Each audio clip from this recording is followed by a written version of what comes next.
작년에 코로나19로 인해서 산업 전반에 걸친 경기 침체를 경험했는데요. 잘 아시다시피 온라인 유통시장은 유례가 없는 호황기를 맞이했었습니다. 그런 가운데 최근 쿠팡이 미국에 상장을 했고, 아니나 다를까 이에 질세라 국내 이커머스 시장 점유율 3위인 이베이 코리아 역시 시장에 매물로 나오면서 해당 기업 인수를 통해 시장 점유율을 드라마틱하게 늘리려는 기업들이 각축을 벌이고 있습니다. 먼저 이베이 코리아에 대해서 간단하게 살펴보면, 이베이 코리아는 지마켓, 옥션, G9 등을 보유한 회사로서 국내 시장 점유율 3위에 랭크되어 있는 이커머스 기업입니다. 이 기업을 인수하는 기업은 국내 최대 플랫폼 업체인 네이버와 최근 상장한 쿠팡과 함께 3강 체제를 형성하게 될 것입니다. 사실 이베이 코리아의 매각 같은 경우는 작년 말부터 이야기가 심심치 않게 들렸었는데요. 매각 가격 때문에 일부 노이즈가 있었다가 이번에 다시 이야기가 나오는 것으로서 3월 29일 시점으로 보면 롯데, 신세계, SK텔레콤이 입찰하겠다라고 선언한 상태입니다. 그리고 조금 더 자세하게 들여다보면 신세계와 롯데의 2파전으로 대결 구도를 보고 있는 것 같지만 시장에서는 신세계의 손을 더 들어주는 것으로 보입니다. 그래서 오늘은 이베이 코리아가 만약에 신세계에 매각된다면 어떤 시너지를 낼 수 있는지, 그리고 향후 온라인 시장은 어떻게 전개가 될지 간단하게 살펴보도록 하겠습니다. 말씀드린 것처럼 신세계가 이베이 코리아를 인수하게 된다면 거래액이 단숨에 25조 원으로 뛰면서 네이버에 이은 2위로 올라설 수 있게 되는데, 여기서 말하는 신세계는 신세계뿐만 아니라 이마트도 영위하는 사업까지 같이 콜라보로 시너지를 낼 수 있을 것이라고 보면 됩니다. 사실 그동안의 이베이 코리아는 지난 5년간 좋은 모습을 보여주지는 못했는데요.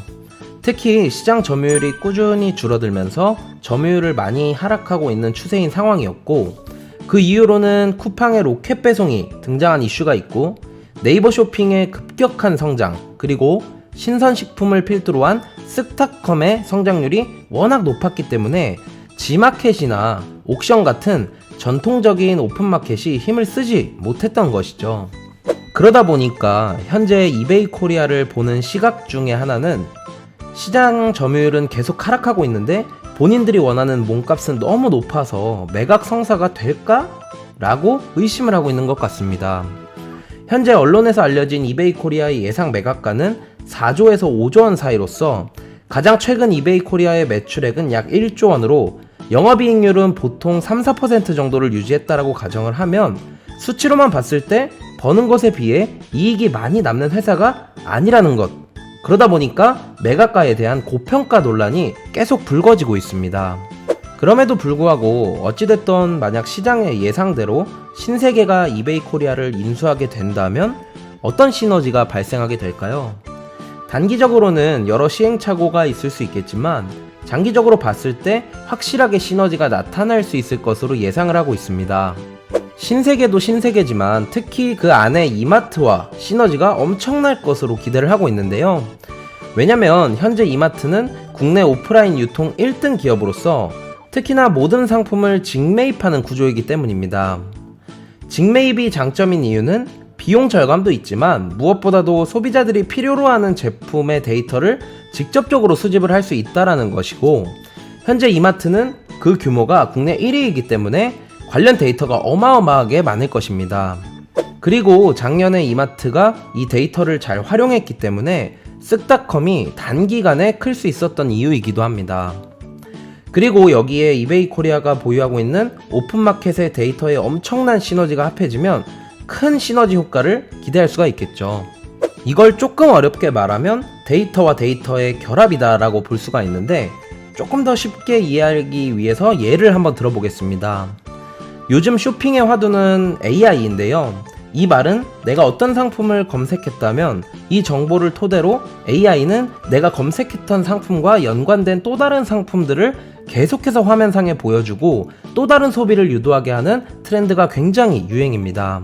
어떤 사람이 매월 넷째 주에 월급이 들어온다라고 칩시다.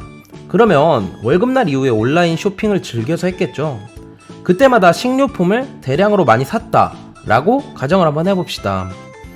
사실 그동안 이 사람은 G마켓만 이용을 하고 쓱닷컴을 이용하지 않았다면 이제는 G마켓과 쓱닷컴이 통합이 돼서 쓱닷컴에서도 자연스럽게 상품을 접할 수 있게끔 하는 프로세스가 만들어질 것이며, 앞으로는 쓱닷컴에 들어가면 마지막 주에는 자동 AI 알고리즘을 통해서 식료품 위주의 상품이 진열 설정되어 있을 겁니다. 당연히 G마켓보다 더 많은 제품의 상품들과 품질이 좋은 제품들이 진열이 되어 있을 거고, 이에 따라서 추가 구매를 유도할 수가 있게 되겠죠. 따라서 이렇게 결국 향후 소비시장은 소비자들의 데이터를 얼마나 잘 활용하는지가 중요할 것입니다. 즉, 이 안에서 가장 큰 핵심은 상품을 추천을 해서 가급적이면 연계해서 결제를 할 수 있도록 유도를 하는 게 가장 중요하며, 소비자와 관련 데이터를 많이 가지고 있으면 있을수록 유리할 수밖에 없는 구조이기도 합니다. 지금까지 신세계가 이베이 코리아를 인수하게 되면 어떤 시너지가 발생할 것인지에 대해서 간단하게 살펴봤는데요. 만약 이게 성사가 되면 네이버, 쿠팡, 그리고 신세계를 제외한 후발 온라인 쇼핑 기업들은 엄청난 타격을 받게 될 수밖에 없을 겁니다. 그러다 보니 최근 롯데 역시 이번 인수를 계기로 턴어라운드를 하려고 하는 것입니다. 롯데그룹 같은 경우 그간 전략을 보면 선두기업 이미지가 아닌 뒷단에서 지켜보다가 어느 시점에 선두기업을 인수하는 전략을 주로 구사하고, 자금력에서도 우위를 보이고 있기 때문에 막판에 어떻게 될지는 아직은 잘 모르겠습니다. 현재 오프라인과 온라인 유통시장에서의 경쟁이 매우 치열해지고 있는데, 당장 쿠팡 상장에 더해서 이번 이베이 코리아 매각건만 보더라도 2021년 상반기에만 벌써 엄청난 이벤트들이 벌어지고 있습니다. 그러다 보니 어느 기업들의 주가가 좋아질지 예측하는 것도 굉장히 어려운데요. 물론 특정 사회에 대한 확신이 있어서 해당 기업에 투자를 할 수도 있겠지만, 그렇지 않다면 어떤 기업이 수혜를 입더라도 뒤에서 느긋하게 승자를 구경할 수도 있는 기업이 있다면 오히려 더 좋을 수도 있을 겁니다. 바로 후방에서 결제 사업을 하는 기업들인데요.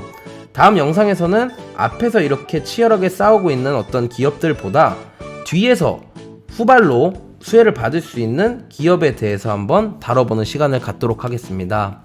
오늘 영상이 도움이 되셨다면 좋아요와 구독 부탁드리고, 영상 하단에 링크로 입장을 하시면 시황이나 종목 같은 것들을 조금 더 디테일하게 다뤄드리니까 많은 관심 부탁드립니다.